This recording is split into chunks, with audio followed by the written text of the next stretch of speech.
얼마나 밥을 개걸스럽게 먹든지요. 식사를 하고 나면은 보통 왼쪽 뺨에 밥풀이 묻어 있습니다. 그리고 이 바보의 낙은 거울을 들여다보면서 그 밥풀을 띄어 먹는 것이 낙입니다. 밥풀을 띄어서 눈앞에 놓고는 휘쭉 웃고는 입에 넣습니다. 하루는 큰일 났어요. 보통은 왼쪽 뺨에 묻어있는 밥풀이 어쩌다 보니까 오른쪽 뺨에 가서 묻어 있습니다. 거울을 들여다보면서 고민을 한참 하다가 묘안을 하나 생각해냈습니다. 손을 들어 오른쪽 뺨에 있는 밥풀을 띄어갖고 왼쪽 뺨에 다시 갖다 붙였습니다. 그리고 항상 하던 대로 손을 돌려 그 밥풀을 띄어갖고 눈앞에 놓고는 휘쭉 웃고는 입에 넣습니다. 여러분, 이 반응이 크지가 않네요. 한 분만 하하면서 웃으셨습니다. 아마 우리가 생각하기엔 참 바보다 이렇게 생각이 들지요. 근데 저는 어떤 때 하나님께서 우리를 보시면서 야, 바보야 하실 때가 많을 것 같아요. 항상 하던 대로 변화 없이, 그리고 모든 것을 그 폼 그대로 유지하면서 지탱해오는 그러한 그 모습이 바로 목회가 아니고 또 우리의 삶이 아닐까 생각이 듭니다. 조금만 뒤집어 보면은 새로운 가능성이 열리고, 또 우리가 다른 각도에서 이걸 보면은 그러면은 엄청나게 새로운 시도들이 많이 생기는데요. 이 삼성은 예전에 이병철 회장 때부터 이건희 회장으로 계속 이어지면서 아내와 자식 빼놓고는 다 바꿔. 그렇죠? 바꿔서 보기 시작하면은 새로운 것들이 보입니다. 뒤집어 보기 시작하면은 생각의 전환이 이루어지고 새로운 상상력이 나타나기 시작합니다.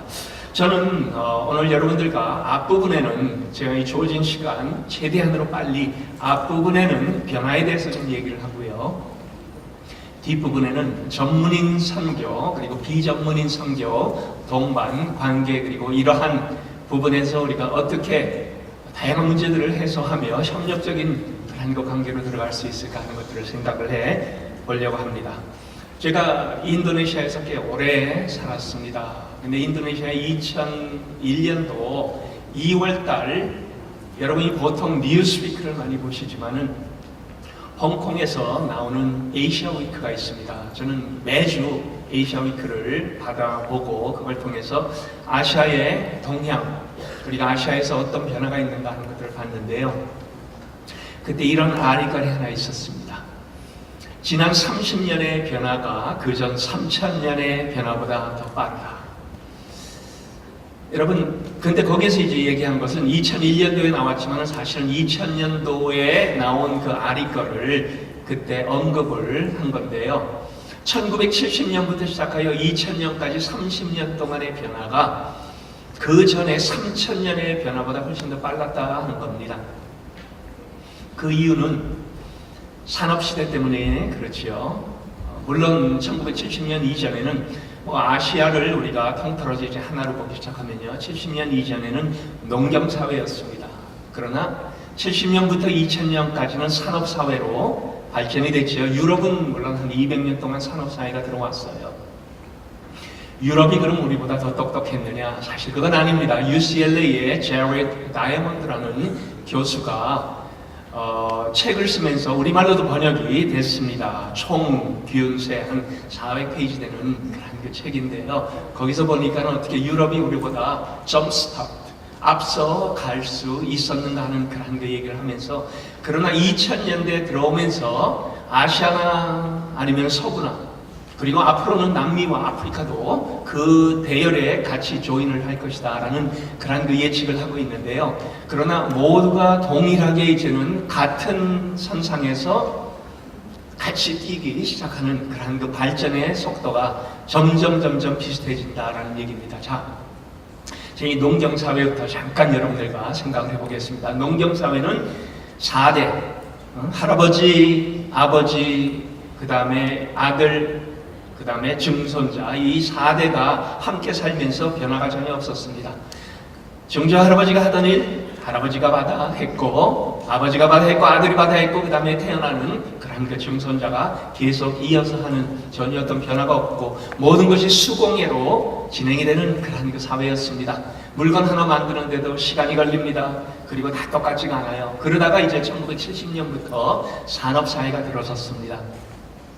젊은이들이 산업사회가 들어갔고 이제 자기들 그 사는 그 근처에 공장이 들어섰는데 눈이 뒤집힌 거예요. 철커덕 제품들이 찍혀져 나오는데 너무나 정교하게 똑같고 그 다음에 빠르게 제품들이 만들어지니까 농경사회에서 아버지를 따라 농업을 하던 그 모든 것들을 다 버리고 이제는 마인드와 그 다음에 생각의 초점을 완전히 산업사회 쪽으로 바꿔버렸습니다. 차를 갈아탔지요.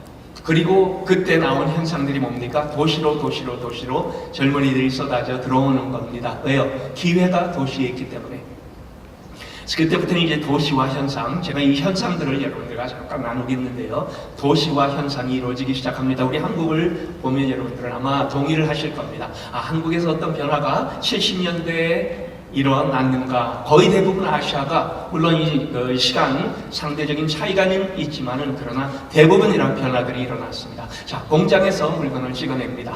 공장에서 물건 찍어내는 것, 젊은이들이 이제 밤에는 공부하고 낮에는 공장에 가서 일하면서 자기들의 기회를 엿보죠.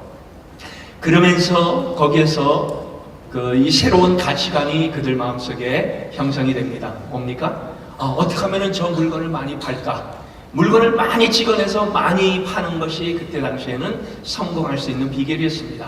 그래서 젊은이들은 그러한 그 가치관이 자기 마음속에 들어서기 시작합니다. 근데요, 2000년부터 시작하여 또 새로운 시대가 들어섰습니다. 그래서 그때 이제 아시아 위크에서는 그것을 우리에게 표방을 한 겁니다. 그러나 이제부터는 새로운 시대에 또 들어선다. 그게 무슨 시대입니까? 정보 시대지요. 자, 어떻게 세대가 변합니까? 거의 모든 것들이 이 조그만 손 안에 정보가 다 들어있습니다. 이것뿐만이 아니에요. 사실은 그때는 이제 물건을 얼마나 많이 찍어내느냐가 성공하는 비결이 아니고 어떠한 기발한 아이디어를 만들어내느냐가 훨씬 더 많은 사람을 먹여 살릴 수 있는 아이디어가 모든 사회를 주도하는 그러한 그 모습으로 바뀌어져 버렸습니다. 그리하여 애플 같은데, 삼성 같은 데는 기발한 아이디어 하나 내면은 기업 전체가 아니면 나라 전체가 그 영향을 받고 그 다음에 그걸로 인하여 나라가 부강하게 되는, 그래야 젊은이들이 그 다음부터는 어느 쪽으로 눈을 돌립니까? 이제는 정보사회구나. 내가 더 많은 것들을 더 빨리 배울 수 있는 그러한 그 부분으로 가야겠다. 그래서 컴퓨터로 들어가고 인터넷으로 들어가고, 근데 이 컴퓨터 인터넷도 점점 소형화되지요. 그리고 중요한 게 하나 있습니다. 이 fingertip mechanism이라 하는 그런 그 단어가 나옵니다. 모든 정보는 내 손 안에 있어이다. 여러분, 요즘은 이 구글이 젊은이들에게 어떠한 영향을 줍니까? 구글은 나의 목자신이 내게 부족함이 없으리로다.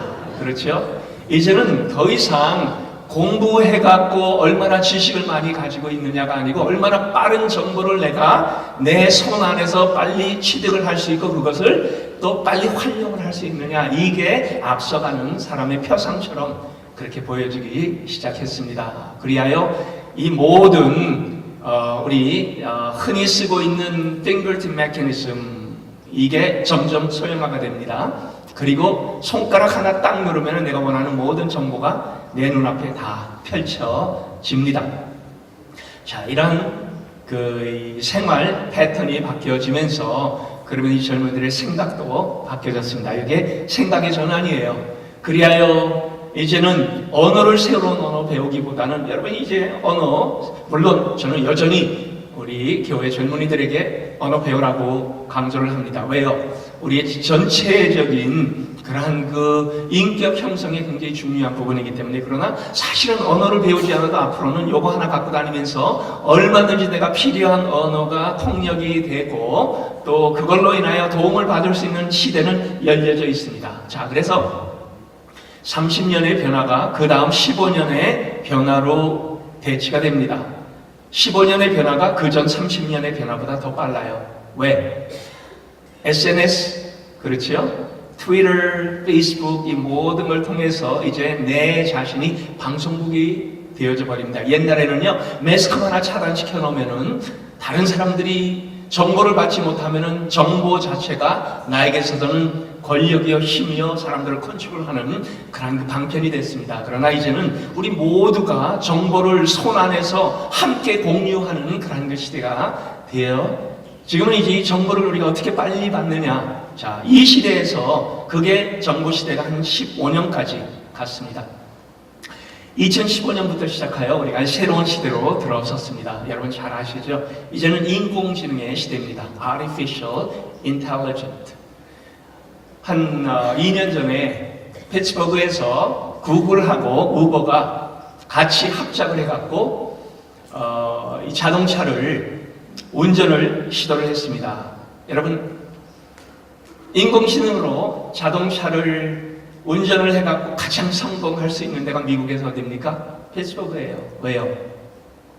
길이 꼬불꼬불합니다. 두 개가 갑자기 하나로 합쳐집니다. 갑자기 터널이 생겨요. 다리가 또 나옵니다. 그리고는 어디에서 차가 끼어들 줄 모르는 여기에서 그러나 이 구글과 우버가 합작을 해갖고 인공지능으로 자동차를 성공을 했다는 것은 이 상용화가 멀지 않았다는 얘기. 물론 아직 해결해야 될 문제는 많습니다. 그리고 아직 안전에 대한 얘기들이 계속 나오기 때문에 언제 이러한 우리가 이제 택시를 타면은 그러면은 컴퓨터에게 내가 가는 지역을 얘기하고 컴퓨터에게 이제 페이를 하고 컴퓨터에게 팁을 지불을 할지 안 할지 는 여러분들에게 달려있지만요. 그러나 그러한 시대가 이제 곧 오게 됩니다. 인공지능의 시대. 그리고 어떤 분들은 이 인공지능이 우리 인간을 뛰어넘을 것이다 이러한 두려움도 없지 않아 있지만은 그런 하나님께서 주권적으로 역사하는 이 시대는 저는 그러한 일은 절대로 생기지 않을 것이다 이런 생각을 해봅니다. 자, 여기에서 이제 나타나는 현상들이 뭡니까? 도시화 현상이죠. 디아스포라 현상이고 그 다음에 글로벌라이제이션. 제가 이 모든 것들을 그냥 좀 합쳐갖고 하나하나 사실 설명을 좀 했으면 좋을 텐데요. 시간 관계상 그냥 전부 다 합쳐갖고 좀 얘기를 해 보겠습니다. 우리 예수님께서 저희들에게 주신 명령이 뭡니까? 그러므로 너희는 가서 모든 민족으로 제자를 삼고 아버지, 아들과 성령의 이름으로 세례를 주며 내가 너희에게 분부한 모든 것을 가르쳐 지키게 하라. 보라, 내가 너희와 항상 함께 있으리라 하는 이 지상 명령의 그 약속에 가장 앞서서 나오는 것은 가는 것이요. 물론 이게 명령은 아니에요. 제자 삼는 그 자체가 명령입니다. 그러나 분사로 되어진 가는 그 자체가 2000년 전에는 굉장히 중요했습니다. 왜요? 가지 않으면은 복음을 들을 사람을 찾지 못하기 때문에 예루살렘으로부터 시작하여 복음이 전파가 되면서 그러면서 차츰차츰 나가야만 하는 그러한 그 현상이 그때 당시에는 너무나 중요한 그러한 그 부분이었기 때문에 우리가 그것을 받아들이고 2000년 동안 진행이 되어 왔습니다. 자, 그 명령에 대해서 최근엔 이제 재해석이 이루어지고 있습니다. 가는 것이 중요합니까? 실제적으로 지리적으로 내가 떠나는 것이 중요합니까? 물론 저도 26년 동안 선교 사역을 했습니다. 중학교 때 미국에 와서 중학교부터 미국에서 자라나다가 그 다음에 90년부터 미국을 떠나갔고 26년을 사역을 하다가 2년 전에 들어와서 하나님께서 이제 다시 목회를 시작을 하라 하셔서 지금 바로 이 필라델피아에서 목회를 하고 있는데요. 그러나 떠나는 그 자체가 사실은 저는 이 아시아에서 보면서 이제는 떠나는 것이 더 이상 중요한 것이 아니구나 하는 것들을 발견하게 됐습니다. 제가 미국을 방문할 때마다 보는 게 뭡니까? 우리 주변에 하나님께서 이미 필요한 사람들 다 데려다 놓으셨다 하는 겁니다. 우리 여러분 잘 아시죠? Redeemers Presbyterian. 이 뉴욕에 있는 팀 켈러 목사님은 메가 처치 아니면 메가 시티 미니스트리를 시작을 하셨습니다. 뉴욕 같은 그런 데에서 메트로폴리탄 시티에서 이분이 opportunity at your doorstep 문을 열고 나가기만 하면은 우리에게 주어지는 복음의 기회 그래갖고 이제 그분이 그 사역을 하시는데요. 이런 말씀을 하셨어요. If you live in any of metropolitan city in this world, at any given city, and if you start to walk at any direction for a radius of 2 miles, the chances are you are going to meet at least 20 different people group in your own city. 만약에 여러분이요 어디 도시 살든지 어느 방향으로 어느 쪽을 향하여 2마일을 걸어가면은 거의 대부분의 도시에서는 적어도 20개 정도의 다른 민족들을 발견하고 그들에게 복음을 전할 수 있는 그러한 그 환경이 조성이 될 것이다 라는 겁니다. 이러한 사회에 우리가 살고 있습니다. 하나님께서 우리 주변에 이미 다 불러주셨어요. 그래서 이제는 우리가 가는 그 자체가 어떻게 해석을 합니까? 내 마음의 문을 열고 주변에 있는 하나님께서 데려다 놓으신 그러한 그 민족들을 볼 수 있어야 되고 그들에게 접근을 할 수 있는. 근데 우리 한국 사람들이요 제일 부족한 게 뭡니까? 담을 쌓아요. 우리 민족끼리 담을 쌓고 우리 언어권으로 담을 쌓고 우리의 음식으로 담을 쌓아. 그래서 하나님께서 이제는 이 한류 문화를 통하여 다른 민족이 한국 민족에 대하여 눈을 열게 하고 호감을 가지게 하고 오히려 그들이 우리에게 와서 우리 것을 배우려고 하는 그러한 그 반대적인 현상으로 우리에게 하나님 기회를 허락해 주시는 그러한 그 부분을 보게 됩니다. 조금 더 넘어가서요. 자, 이제 이걸 통해서 드러나는 그러한 그 부분이 뭡니까? 이제는 많은 사람이요 복음을 눈으로 보고 귀로 듣는, 그래서 성경 번역조차도 실제로 성경을 번역을 해갖고 이제 번역 성경 책으로 만들어내는 그것보다는요 듣기 성경으로. 왜요? 여러분 이 가슴 가장 깊은 곳에 어느 언어가 여러분들에게 있습니까? 물론 저도 중학교 때 미국 왔지만요 우리말이 아직도 저에게는 이 난곳 방언입니다. 그렇죠? 저에게 있어서는 heart language, 이 가슴 속에 가장 저를 뜨겁게 만들어내는 그러한 그 언어입니다. 모든 사람이 다 동일합니다. 4개, 5개, 6개의 언어를 할지라도 그러나 그들이 어머님의 무릎에 앉아갖고 듣던 그 언어로 복음을 들을 적에 가장 뜨겁게 반응을 하는, 그리하여 이제는 그들의 언어로 복음이 들리게 하는, 그리고 그것도 다양한 매개체를 통하여 나타나고 있습니다. 아까 우리 이 성상철 목사님이 이제는 복음을 전하는 게 5분이다 그랬는데요. 사실은요 5분이 아니에요 10초입니다. 왜요? 여러분 대부분 우리가 트위터, 페이스북으로 동영상을 만들어 갖고 그래갖고 이제 10대, 20대들에게 복음을 전할 수 있는 그러한 그 매개체로 하나의 어떠한 이 기존의 미디움을 사용을 한다 그럴 적에요. 그들이 10초 안에 결판이 나버려요. 틀어보고 10초 안에 흥미가 있으면 계속 보고요. 10초 안에 아니다 그러면 꺼버리고 다른 데로 갑니다. 그래서 로산에서는 제가 이제 이 로산 글로벌 커뮤니티 중에 하나로 지금 사역을 하고 있는데요. 로산 여러분이 아마 많은 분들이 아실 거예요. 여기에 설명을 하면 다녔고요. 최근에 이제 이 세계 전역을 하나로 묶는 복음주의적인 그러한 그 교회, 선교단체, 신학교 모든 이 복음주의적인 그러한 그 운동이 집합체가 로산이고요. 거기 CEO가 바로 필라델피아 출신인 우리 마이클 오 박사인데요. 근데 어쨌든 이 로산에서 +7, -7을 effective communication age로 설정을 했습니다. 즉 저는 지금 만 60이 됐습니다. 지금 그렇게 보여요? 예, 저 바로 이제 몇 달 전에 만 60이 됐습니다. 근데 저에게 가장 효과적으로 제가 이 소통을 할 수 있는 제 나이는요 밑으로 7살, 위로 7살이에요. 그리고 이 로산에서 나오는 것은 그렇게 돼야만 훨씬 더 우리가 짧은 시간 내에 우리와 동일하게 생각하는, 우리와 같은 그러한 그 웨이브레이크를 가진 사람들에게 영향을 줄 수 있는 그 나이인데, 문제는 뭐냐? 10대, 20대들에게 이 복음을 전해야 되는 컨텐츠를, 특히 동영상을 사실은 10대, 20대들이 사역자가 많지 않아요. 누가 만드느냐? 40대들이 만들고 50대들이 만듭니다. 그러므로 10대들이 40대들이 만든 그 동영상을 틀어보고 이거 너무 재밌다 하고 쏠려서 그 안에 빠지겠느냐? 아니지요. 그렇기 때문에 우리에게 필요한 사람들은 젊은 사람들이 이러한 새로운 시대에 맞물려 그들을 일으켜내서 그들의 생각과 그들의 언어와 그들의 또 이 마음속에 담아있는 정신을 그 컨텐츠 안에 담아낼 수 있는 그 사역자들을 만들어내는 것이 굉장히 시급한 그런 그 일들입니다. 이 일은 근데 아시아에서는 활발하게 진행이 되고 있습니다. 인도, 인도네시아 이런 데서는요 굉장히 동영상들이 많이 만들어지는데 누가 만드느냐? 40대, 50대들은 만들 줄도 몰라요.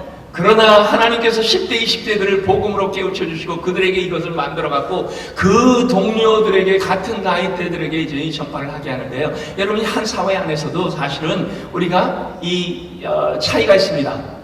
세대 차이가 있죠. 근데요, 요즘은 보니까 이 세대 차이가 점점 갭이 늘어나고 있어요. 근데요, 반대적인 현상은 뭐냐? 같은 나이대는요, 세계 어디서나 다 통합니다. 언어가 이제는 문제가 아닙니다. 서로 이제 그 핑거팁으로 아니면은 SNS로 통하여 이제는 세계 전역이 10대들이 서로 공감하고 같은 아이디어를 나누고 그 다음에 같은 그러한 영향을 줄 수 있는 그러한 그 시대가 됐습니다. 그렇다면은 복음에도 일대 변화가 있어야 된다. 우리가 한국 사람에게 복음을 전하는 것이 아니라 이제는 세계 전역을 향하여 복음을 전할 수 있는 그러한 그 시대의 사람들을 배출을 해내야 되는, 이게 지금 사실은 전문인 선교와도 맞물려 있습니다. 디아스포라. 여기 전부 다 디아스포라입니다. 저도 45년 전에 한국을 떠나갔고요. 그 다음에 다시 한국에 돌아가서 산 적이 없습니다. 그리고 하나님께서는 26년을 또 디아스포라로 다른 지역을 살게 하다가 다시 미국으로 오게 하셨는데요. 근데 이 디아스포라가 하나님 안에서 얼마나 귀한 잠재력을 가지고 있는가. 하나님께서 이 디아스포라를 통해서요, 그냥 복음의 수용성만 높은 것이 아니에요. 복음의 경쟁력까지도 허락을 해 주셨습니다. 복음을 가장 쉽게 받아들이는 사람이 디아스포라 중에서 누군지 압니까? Involuntary diaspora. 음식을 찾아 국경을 떠나야 되는 사람들, 난민들, 핍박을 받아 할 수 없이 다른 지역으로 가야 되는 사람들, 이러한 사람들은요, 이 외압에 의해서 변화를 한번 겪고 나니까 그 다음에는요, 그들에게 자기들의 종교와 문화와 자기들의 풍습과 아니면은 이 월드 세계관을 바꿀 수 있는 가능성이 훨씬 더 열려 있습니다. 그 얘기는 뭐냐? 복음을 듣고 그들이 반응할 수 있는 가능성이 다른 누구보다도 많다 하는 겁니다. 하나님께서 그래서 이제는 디아스포라를 세계 전역으로 퍼뜨려 주셨는데요. 이 디아스포라란 말, 사실은 유엔에서는 쓰지를 않습니다. 유엔에서는 migration, 이주자라는 그런 말을 쓰고요. 유엔에서는 특별하게 떠나간 사람들 숫자만 셉니다. 그러나 로산에서는 디아스포라라는 말을 우리가 그냥 버릴 수가 없습니다. 왜요? 이건 성경적인 단어이기 때문에요. 그 안에 담겨있는 의미가 뭡니까? 농부가 씨앗을 흩뿌리는, 이게 디아스포라의 본래의 의미입니다. 여러분, 이 씨앗이 하나하나 흩뿌려져서 그 안에 무엇이 담겨있지요? 생명력이 담겨져 있습니다. 생명의 잠재력이 담겨져 있습니다. 하나님께서 그것을 하나님의 방법으로 하나님의 시간에 아름답게 만들어 주시는 그러한 그 일을 지금 하고 계시는데, 우리가 그것을 보면서 이제는 우리 한인 디아스포라만이 항상 할 적에 저는 한인 디아스포라이라는 얘기를 듣는데요. 우리 한인 디아스포라보다 훨씬 더 많은 디아스포라들이 중국 디아스포라고요. 하나님의 중국인들을요, 얼마나 세계 전역으로 흩으시면서 특히 아프리카 지역에 이 중국인들이 나가면서 중국의 가정교회, 여러분 10%의 중국인들이 아프리카로 옮겨지면요, 그 가정교회도 함께 옮겨집니다. 그들이 그 안에서 예배자, 우리 이 장초희 박사님 예배에 대해서 말씀을 하는데 예배자가 되는 거예요. 그 예배자를 통해서 하나님께서 그들을 귀하게 여기시고 주변에 또 선한 영향력을 끼치도록 만들어주시는 목회자가 될 거 아니에요. 하나님께 이렇게 세계 전역으로 퍼져나가는 사람들을 만들어주시는데요. 자, 이제 진짜로 이제 가서요, 전문인 선교의 독특성을 들여다보면요, 사실은 전문인 선교가 있습니다. 여러분이 그동안에요, 이 전문인 선교에 대해서 사실은 시행착오가 너무나 많았습니다. 근데요, 하나님께서 이 전문인 선교를 통해서 우리에게 보여주시는 것은요, 사실은 이익 창출이 아닙니다. 영혼 창출입니다. 많은 사람들이요, 이 선교의 대안으로 이제는 나가서 일터 사역을 하면서 그들 그 지역에서 선교의 어떤 이익 창출을 통해서 이제는 이 선교사 줄어드는 그런 그 대안으로 사용할 수 있지 않을까. 근데 저는 스타팅 포인트이 처음부터 우리가 우리의 동기가 잘못됐다, 그렇게 생각을 합니다. 영혼 창출입니다. 여러분, 이 비즈니스 미션 얘기도 나오고요. 그 다음에 프로페셔널 미션도 나오는데요. 거기에서 자연스럽게 이루어지는 것이 뭡니까? 현지인들과의 관계입니다.